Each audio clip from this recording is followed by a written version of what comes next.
les événements de la lune de sang se sont révélés être du théâtre Vatican et Rothschild. 29 septembre 2015. Bien que la grande fête d'amour Vatican-Rothschild à l'Organisation des Nations Unies se poursuit, alors même que sort ce rapport hebdomadaire, il est déjà clair que les espoirs de changement massif, dans la façon dont nous gérons cette planète, n'ont pas été réalisés. Ce que nous avons vu à la place n'était que du théâtre, la réouverture de vieilles blessures et de vagues promesses, de faire de bonnes choses jusqu'en 2030. La plus grande insulte à l'intelligence des gens du monde entier a été la promesse du président chinois Xi Jinping de dépenser $1 milliard par année jusque-là, dans la lutte contre la pauvreté. À l'échelle mondiale, ceci est moins qu'une portion d'oiseaux, et équivaut à environ 0,0000300 par jour, pour les personnes les plus pauvres au monde. Puis il y a eu l'accord annoncé par de nombreux pays, dont la Chine, les États-Unis et la Russie, à prendre des mesures contre le réchauffement de la planète. Cela a montré clairement que la faction Rothschild sur le réchauffement global était en montée, et que la guerre perpétuelle contre la terreur de la faction Bush-Netanyahu néocon perdait la lutte du pouvoir cabal. Un autre signe que la faction nazie Bush-Néocon-Netanyahu est en train de perdre est le fait que les alliés de Bush-Netanyahu, tels que le porte-parole du président US, John Boehner, ainsi que le tsar ISIS, le général John Allen, ont tous deux été contraints de démissionner la semaine dernière. Selon des sources de la CIA, Boehner s'est fait dire par le pape François de démissionner parce qu'en mars, il avait parrainé le voyage du criminel de guerre, Benyamin Netanyahu, pour qu'il vienne parler au Congrès. Le général Allen a été forcé de quitter pour avoir cuisiné les renseignements, fait du sabotage, et apporté du soutien à ISIS avec du parachutage, selon des sources du Pentagone. La faction Dragon Blanc est favorable à la suppression de ces personnes, mais estime que le complexe militaro-industriel a besoin de se mettre en action de manière beaucoup plus importante, plus énergique, au nom des gens de la planète. Le général de la marine, Joseph Dunford, a prêté serment la semaine dernière, comme top grand Manitou militaire, et devrait donner à la société Dragon Blanc un coup de pouce dans ses efforts, pour retirer des familles consanguines, le contrôle du système financier, et donc de l'avenir du monde, et le retourner au peuple. Si la nouvelle direction au Pentagone prend des mesures contre les criminels de la Réserve fédérale, ils peuvent puiser dans des fonds volés, et retourner $300 000 à chaque homme, femme et enfant aux États-Unis, et en avoir amplement pour le reste du monde aussi. La société Dragon Blanc sera heureuse de vous expliquer exactement comment cela peut être fait. Pour l'instant, les changements les plus visibles et dramatiques continuent de se produire dans le Moyen-Orient, où Israël est libéré du contrôle fasciste nazi. La semaine dernière, le dirigeant israélien criminel de guerre, Benyamin Netanyahu, et une délégation de généraux, sont allés en Russie pour demander protection et rassurance. Les Israéliens ont été traités comme les voyous qu'ils sont, selon des sources du Pentagone.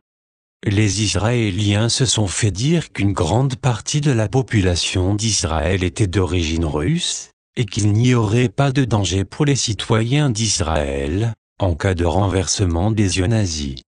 Cependant, les sources du Pentagone, familiers avec la réunion ont dit, quand M. Poutine a déclaré à Bibi Netanyahu, que la Syrie ne peut pas ouvrir un second front contre Israël, en réalité il voulait dire que, la Russie, la Chine, l'Iran et le Hezbollah le peuvent. Il y a prolifération de signes, c'est la fin du jeu pour le régime de cauchemar nationaliste, dans ce pays.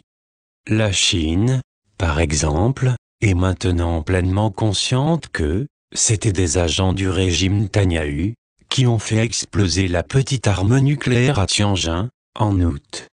C'est la raison pour laquelle une flotte et des troupes chinoises se dirigent maintenant vers la Syrie.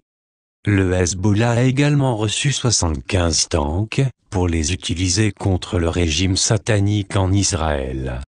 Il y a aussi un effort international concerté en cours, pour traquer et détruire la flotte d'Israël de sous-marins armés de nucléaire. Les porte-hélicoptères Mistral français, qui étaient censés être envoyés en Russie, s'en vont maintenant en Égypte, où ils seront équipés par les Russes et rejoignent la flotte russe, dans les actions contre les sous-marins israéliens, de dire les sources du Pentagone. En outre, à la fin de la journée, les Égyptiens pourraient de toute façon revendre ces navires aux Russes, à rabais. Il y a aussi beaucoup de pression exercée sur l'Allemagne, pour les empêcher de fournir d'autres sous-marins au régime nazi, disent les sources. Par exemple, lorsque le président égyptien Sisi a rencontré la chancelière allemande Angela Merkel, le 25 septembre, il a ajouté sa voix aux demandes des États-Unis et des Russes, lui demandant d'arrêter de fournir des sous-marins à Israël. Il l'a également informé que la Syrie et l'Égypte pensaient rejoindre l'Organisation de coopération de Shanghai. Les Allemands envisagent aussi sérieusement de quitter l'OTAN et rejoindre l'OC, selon les sources allemandes de la deuxième faction Reich. L'Allemagne a reçu beaucoup de pression récemment, parce qu'elle a bloqué ses frontières aux réfugiés syriens embauchés et qui venaient d'être envoyés dans leur pays. Telle est la véritable raison pour laquelle Volkswagen a soudainement été attaqué pour falsification des données d'émissions de CO2, selon les sources allemandes. Les autres constructeurs automobiles allemands s'attendent également désormais à se faire frapper de revendications similaires, disent-ils. Le résultat n'a servi qu'à aliéner les industriels allemands et renforcer leur volonté de parvenir une fois de plus à une réelle indépendance. Il continue. En fait, c'est que les Allemands sont en train de se préparer à nationaliser leur banque et rétablir le Deutsche Mark, en réaction à une implosion prévisible attendue de la Deutsche Bank, ont indiqué les sources. Bien sûr, cela mettrait un rapide terme à l'euro. La fin de l'euro, bien sûr, remettrait une fois de plus en question la viabilité du dollar américain et de la réserve fédérale. Il y a eu beaucoup de spéculations, lorsque présidente de la Fed, Janet Yellen a perdu la voix, lors d'un discours au cours de la semaine dernière, et a eu besoin des soins médicaux appropriés, ce serait parce qu'elle était bouleversée, suite à quelques annonces imminentes reliées à la Fed. On ne sait pas exactement ce qui doit être annoncé, mais la fin de l'année du gouvernement d'entreprise des États-Unis arrive ce mercredi le 30 septembre. Le gouvernement américain a cuisiné ses livres pour maintenir la dette congelée à exactement 25 millions de dollars, sous la limite légale, depuis le 15 mars. Si, comme prévu, le gouvernement américain ne parvient pas à effectuer ses paiements dus pour le 30 septembre, il lui sera donné jusqu'au 17 octobre pour arriver avec l'argent. Voilà pourquoi nous aurons beaucoup de maquignonnage sérieux devant nous, dans les prochaines semaines. Les déclarations publiques prononcées par le pape, la semaine dernière, le président américain, Barack Obama, et le président chinois, Xi Jinping, ont clarifié certaines des conditions que les États-Unis doivent rencontrer s'ils veulent éviter la faillite. Ils sont tous d'accord que la Chine a besoin d'une plus grande voix au sein du FMI, et doit continuer à lier le yuan au dollar américain et le fait que JP Morgan, Citibank et Goldman Sachs n'avaient pas été invités au dîner d'État, en honneur du président chinois, Xi Jinping, rend également évident que la condition pour d'autres financements chinois est que la faction, derrière la Réserve fédérale des États-Unis, doit être éliminée. Les annonces publiques faites la semaine dernière par les États-Unis et la Chine confirment également qu'il y a un effort en cours pour lier systématiquement et inextricablement les économies américaines et chinoises, les forces militaires et les gouvernements à plusieurs niveaux. Cela comprend une promesse faite par le gouvernement des États-Unis d'enseigner le chinois mandarin à 1 million d'enfants américains pour 2020. Les Chinois demandent également plus d'accès à la haute technologie des États-Unis, en échange de la continuation des financements du gouvernement américain. Les pourparlers sur l'autorisation de nouveaux investissements chinois dans l'économie réelle des États-Unis, cependant, ne sont pas terminés, ceci indiquant qu'une lutte de pouvoir se poursuit. Il y avait également des indications que la lutte de pouvoir au sein de l'establishment de Washington DC n'est pas terminée. Le Pentagone a appliqué de la pression sur le secrétaire de la Défense, Ashton Carter, d'aller rencontrer et de se réconcilier avec le ministre russe de la Défense, Sergueï Koïgou. Ceci devait être suivi dans une rencontre entre Poutine et Obama le 28. Lors de cette réunion, et à son discours à l'ONU, Obama a réitéré les mensonges nazis en ce qui concerne l'Ukraine, la Syrie, la Libye et ISIS, en précisant qu'il a mis plus de priorité sur les ordres qui lui avaient été donnés par les Rothschild, que sur la pression du Pentagone pour un alignement militaire russe contre Israël et la Chine.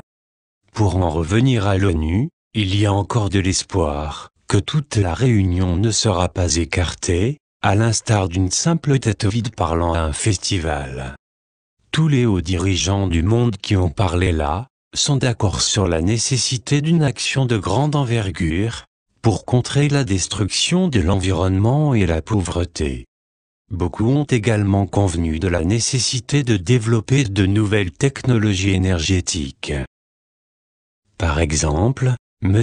Poutine, dans son discours, a déclaré « Nous devons nous concentrer sur l'introduction de nouvelles technologies fondamentales, ce qui signifie, espérons-le, l'introduction russe des technologies d'énergie Tesla et des autres qui ont été étouffées. » Le Premier ministre de l'Inde, Narendra Modi, pour sa part, a déclaré « Nos plans nationaux sont ambitieux et volontaristes, une nouvelle capacité de 175 GW en énergie renouvelable, au cours des 7 prochaines années, efficacité énergétique, une taxe sur le charbon, un énorme programme de reboisement, la réforme de notre transport, et nettoyer nos villes et nos rivières. » Il y a aussi des rapports non confirmés que l'Inde lance de la technologie étouffée d'énergie renouvelable.